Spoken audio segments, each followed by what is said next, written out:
नमस्कार, the wire में आपका स्वागत है। मैं हूं आरफा खानम शेरवानी। संसद में नेता प्रतिपक्ष राहुल गांधी के ऊपर जिस तरह से चारों तरफ से चौतरफा हमला हो रहा है, वो हैरानी की बात है कि सिर्फ सरकार के नुमाइंदे, नरेंद्र मोदी कैबिनेट के तमाम मंत्री, उनके सांसद, उनकी आईटी सेल और अब अदालत ने भी जिस तरह की टिप्पणी की है, वो हैरान और परेशान कर देने वाली है।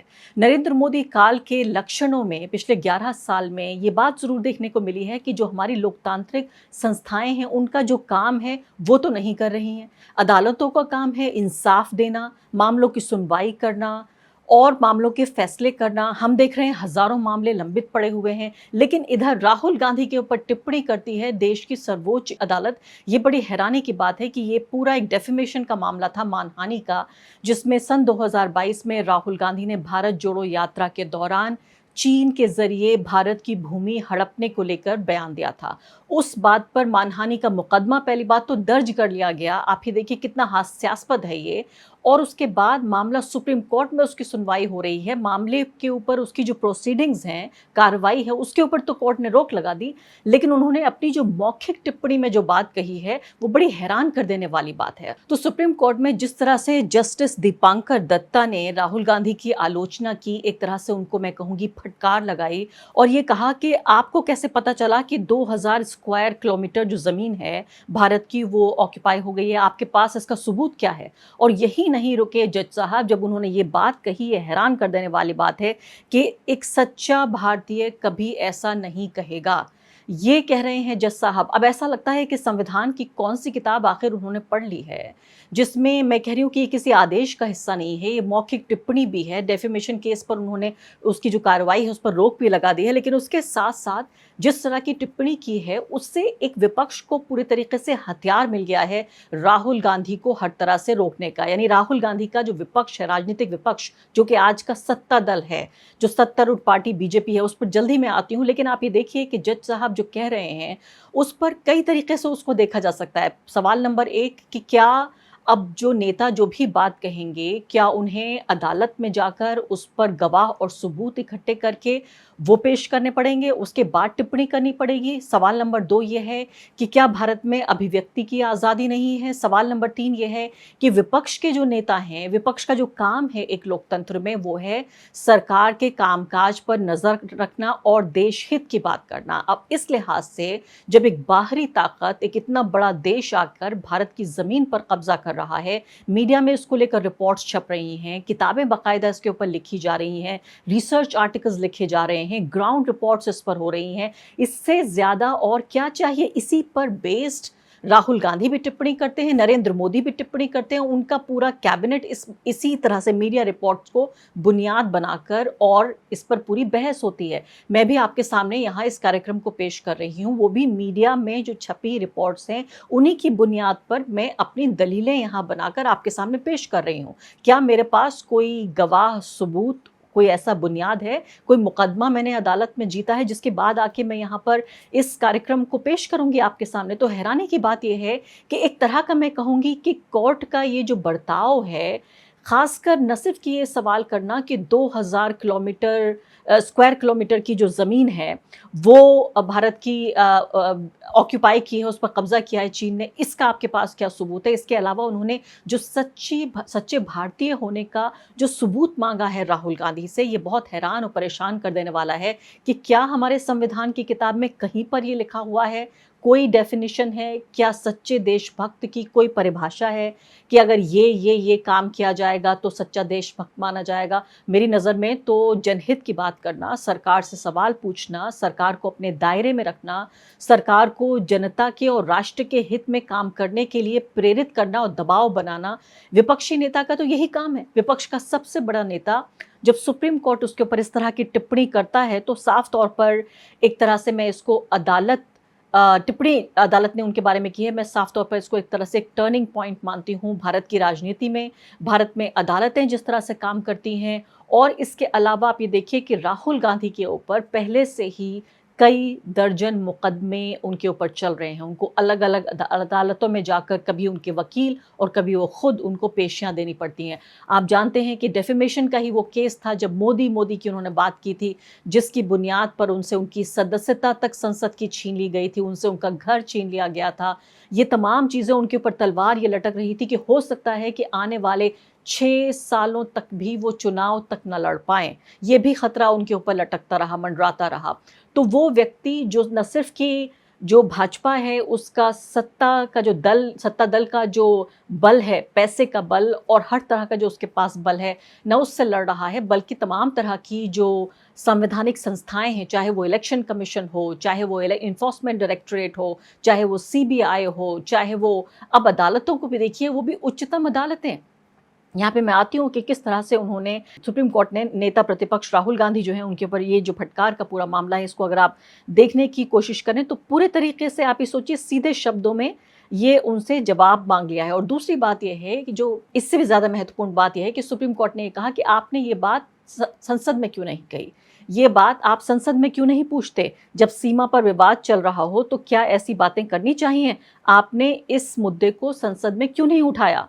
इस पर अभिषेक मनु सिंघवी जो राहुल गांधी का पक्ष रख रहे थे अदालत में, सीनियर एडवोकेट हैं वो, उन्होंने कहा कि अगर राहुल गांधी कुछ नहीं कह सकते तो उनका नेता प्रतिपक्ष होने का फायदा ही क्या है।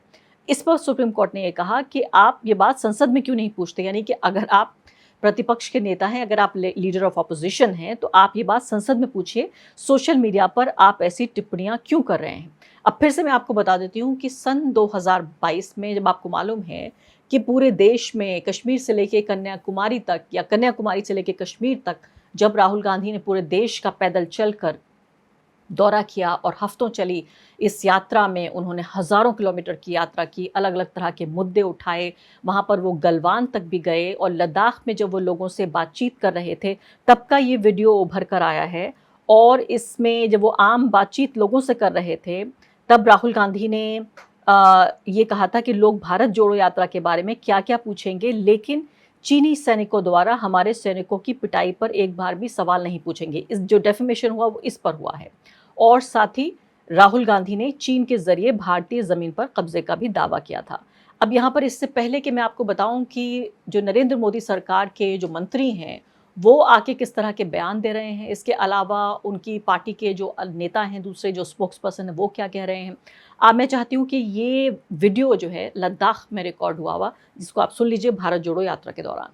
तो ये जो जमीन चाइना ने ली है, ये कितनी जमीन ली है यहाँ पे पैंगोंग में? फोर से यहाँ कम से कम मेरे ख्याल से अब 6-7 किलोमीटर वो अंदर आ गए और काफी जमीन ले ली है। काफी जमीन ले ली है सर।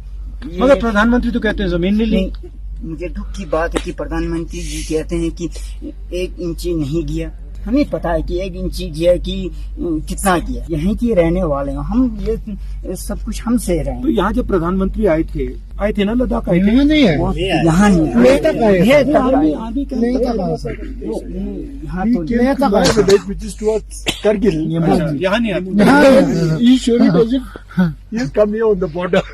सबसे दिक्कत ये है कि यहाँ के लोगों के लिए पार्शियल लैंड का सबसे दिक्कत है। अगर हमें पास्ट प्रैक्टिस की तरह जाने नहीं देंगे तो फिर हमारे लिए बहुत मुश्किल हुआ। हम तो पूरा इसी भेड़ बकरी से गुजारा करते हैं। जैसे कि हमारा नॉर्थ ईस्ट में जैसे कि सिलिकोड़ी चिकन नेक है, ये भी चिकन नेक हो गया था। अगर इन्होंने गलवन से थोड़ा सा 1 किलोमीटर के रेंज पे है, अगर ये काट लिया तो हमारा टेक डीपीओ देवसम all are off from there only. हम रहते हैं यहाँ पे, अगर हम भी मूव ऑन हो गए दिल्ली के लिए, हम भी जा सकते हैं, वहाँ पे घर बना सकते हैं, वहाँ पे रह सकते हैं। तो यहाँ पे बॉर्डर पे रक्षा करने के लिए इवन हमें हेल्प करने चाहिए। यहाँ के लोकल लोगों का लोन सैंक्शन अच्छे से हो, अच्छे से इनको बिल्ड अप करने का मौका दें ताकि ये यहाँ पे बॉर्डर पे रहें। अब उनसे वो सारी सुविधाएं हटा दी जाए तो वो भी मूव ऑन हो जाएगा। अब मैं इससे पहले कि जयराम रमेश ने जो एक लंबा चौड़ा ट्वीट किया है तमाम बातों को एक्सप्लेन करते हुए और खासकर चीन के मुद्दे को ही उन्होंने उठाया है, सुप्रीम कोर्ट का नाम ना लेते हुए एक लंबा चौड़ा उन्होंने एक एक्सप्लेनेशन जारी किया है। मैं उसको ज़रूर आप तक लेकर आऊँगी, लेकिन इससे पहले हम सुन लेते हैं कि गौरव भाटिया क्या कह रहे हैं और साथ साथ केंद्र में मंत्री किरण रिजिजू ये दोनों आए हैं, दोनों ने इस पर बयान दिया है और बाकायदा गौरव भाटिया जो हैं उन्होंने बहुत पुरानी एक तस्वीर चीनी नेताओं के साथ राहुल गांधी की, उस तस्वीर को लेकर वो सामने आए हैं और कह रहे हैं कि यहाँ पर राहुल गांधी ने ये शपथ ली है कि कैसे वो चीन की तरफदारी करेंगे और भारत का विरोध करेंगे। आइए सुन लेते हैं। कई प्रेस वार्ताओं में हमने दिखाई है, ये तस्वीर है, पार्टी टू पार्टी एमओयू करते हैं राहुल गांधी चीन की पार्टी से। और आज ऐसा लग रहा है, जब सर्वोच्च न्यायालय की टिप्पणी भी आ चुकी है, यह कहना गलत नहीं होगा, भारतीय नागरिकों को यह नहीं बताते कि इस करार में क्या है। यकीनन इस करार में राहुल गांधी ने यह प्रण लिया है कि वो भारत को कमजोर करेंगे, चीन को मजबूत करेंगे। और इसीलिए चाहे डोकलाम हो चाहे गलवान हो, हर भारतीय भारत के साथ खड़ा था, भारत की वीर सेना के साथ खड़ा था। और राहुल गांधी कह रहे थे हमारी वीर भारतीय सेना चीनी सेना से पिट गई है। अब जयराम रमेश ने हालांकि थोड़ा मैं कहूंगी एक ह्यूमर का इस्तेमाल करते हुए, एक हास्य का इस्तेमाल करते हुए उन्होंने इस बात को कहा है कि जब भी चीन की बात आती है तब किस तरह से भारत की सरकार, नरेंद्र मोदी सरकार DDLJ का सहारा लेती है। अब ये DDLJ क्या है? वो ये कह रहे हैं कि जब भी सवाल उठाए जाते हैं बीते सालों में नरेंद्र मोदी सरकार जवाब देने के बजाय वो कहती है कि हम DDLJ करेंगे, डिनाई यानी इनकार करेंगे, डिस्ट्रैक्ट यानी ध्यान भटकाएंगे, लाए यानी झूठ बोलेंगे और जस्टिफाई यानी कि सफाई देने की बात करेंगे। ये बात कह रहे हैं कि DDLJ की कोई ये इनका तरीका है जिससे करते हैं। अब वो कह रहे हैं पॉइंट नंबर 1 से लेकर पॉइंट नंबर 8 तक जयराम रमेश ने ये लंबा, मैंने कहा कि एक तरह से बयान जारी किया है, लिखित बयान है। 19 जून 2020 को गलवान में हमारे सैनिकों की शहादत के सिर्फ 4 दिनों बाद नरेंद्र मोदी ने कहा कि न कोई हमारी सीमा में घुस आया है और ना कोई घुसा हुआ है। ये बयान भी सुन लेते हैं। न वहां कोई हमारी सीमा में घुस आया है, न ही कोई घुसा हुआ है, न ही हमारी कोई पोस्ट किसी दूसरे के कब्जे में है। और ये पूछ रहे हैं जयराम रमेश कि क्या ये कोई क्लीन चिट दे दी थी चीन को? क्या ये क्लीन चिट नहीं है? अब दूसरी बात वो आ जाते हैं कि सेना प्रमुख उपेंद्र द्विवेदी ने ये कहा कि अप्रैल 2020 की यथास्थिति पर लौटना चाहते हैं। तो इससे सवाल ये पैदा होता है कि 21 अक्टूबर 2024 को जो हुआ वापसी समझौते में हमें वास्तव में उसी यथास्थिति पर ले जाता है क्या?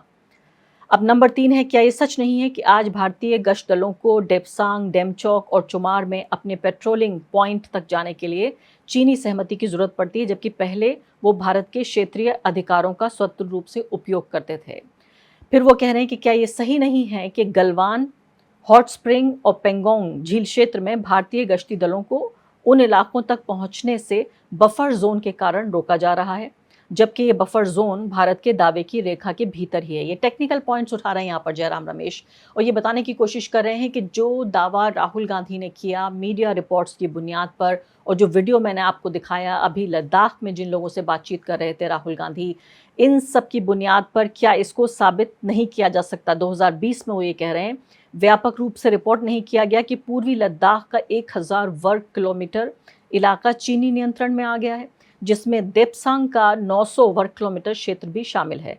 फिर ये कहते हैं क्या ये सच नहीं है कि लेह के पुलिस अधीक्षक ने पुलिस महानिदेशकों के वार्षिक सम्मेलन में एक पेपर प्रस्तुत किया था और कहा था कि भारत ने पूर्वी लद्दाख में 65 से 26 पेट्रोलिंग पॉइंट्स तक अपनी पहुंच से खो दिए हैं। आप सोचिए कितना बड़ा इलाका है ये कि 65 में से 26, इतना बड़ा इलाका 65 में से 26, आप सोचिए आधे से कुछ जो पेट्रोलिंग इलाके हैं वो खो दिए हैं। और वही पूछते हैं आगे कि क्या ये सच नहीं है कि चीन से आयात तेज़ी से बढ़ रहा है, विशेष रूप से इलेक्ट्रॉनिक्स, बैटरी और तमाम तरह के वो दावे कर रहे हैं कि यानी एक तरह से एक इकोनॉमिक भी एक गैर बराबरी आ रही है। अब सच्चाई है कि मोदी सरकार 1962 के बाद भारत को हुआ अब तक का सबसे बड़ा भूभाग का नुकसान उसके लिए जिम्मेदार है और अपनी कायरता और गलत आर्थिक प्राथमिकताओं की वजह से वो चीन जैसे दुश्मन प्रवृत्ति वाले देश के साथ सामान्यकरण की कोशिश कर रहा है, यानी कि हालात पहले से बहाल हो जाएं उसकी कोशिश कर रहा है। और ये कोशिश सिर्फ चीन के साथ ही नहीं हो रही है। अब देखिए हम बाकायदा क्रिकेट मैच खेल रहे हैं पाकिस्तान के साथ, वो भी ऑपरेशन सिंदूर के बाद, जहां फ़ायदा हो, जहां मफाद हो, जहां आर्थिक लाभ हो, वहाँ नरेंद्र मोदी सरकार किस तरह से घुटनों पे आ जाती है। वही हम देखते हैं, चाहे पाकिस्तान का मामला हो, चाहे चीन का मामला हो। अब नया नया जो एक मैं कहूँगी टकराव है वो अमेरिका के साथ भी हो रहा है। हर तरफ से जिस तरह से चुनौतियां भारत के सामने आ रही हैं, कहीं भी हम ये नहीं देख रहे हैं कि रीढ़ की हड्डी दिखाई जा रही हो। और अगर विपक्ष उस मामले में कोई सवाल कर दे, अगर राहुल गांधी ये कह दें कि हमारी इकोनॉमी के बारे में जो टिप्पणी की है डोनाल्ड ट्रंप ने, वो इससे सहमत दिख रहे हैं, तो उनके ऊपर हमला होता है। दूसरी तरफ हम ये देखते हैं कि पाकिस्तान के बारे में ऑपरेशन सिंदूर पे अगर कोई सवाल पूछा जाए तो फिर उसमें भी एक तरह से यही माना जाता है कि आप देशद्रोही हैं। इधर चीन के मामले में अगर राहुल गांधी सवाल पूछ रहे हैं, तो अब न सिर्फ कि जो सरकार है और सरकार के जो समर्थक हैं और सरकार के जो दलाल हैं मीडिया में बैठे हुए, वो ये तमाम सवाल पूछ रहे हैं, बल्कि अब ये सवाल अदालतों से भी निकल कर आ रहे हैं। द वायर के और वीडियोस देखने के लिए सब्सक्राइब करें और बेल आइकन पर क्लिक करें। स्वतंत्र पत्रकारिता की आर्थिक मदद करने के लिए डिस्क्रिप्शन में दिए गए लिंक पर जाएं और अपनी राशि चुनें।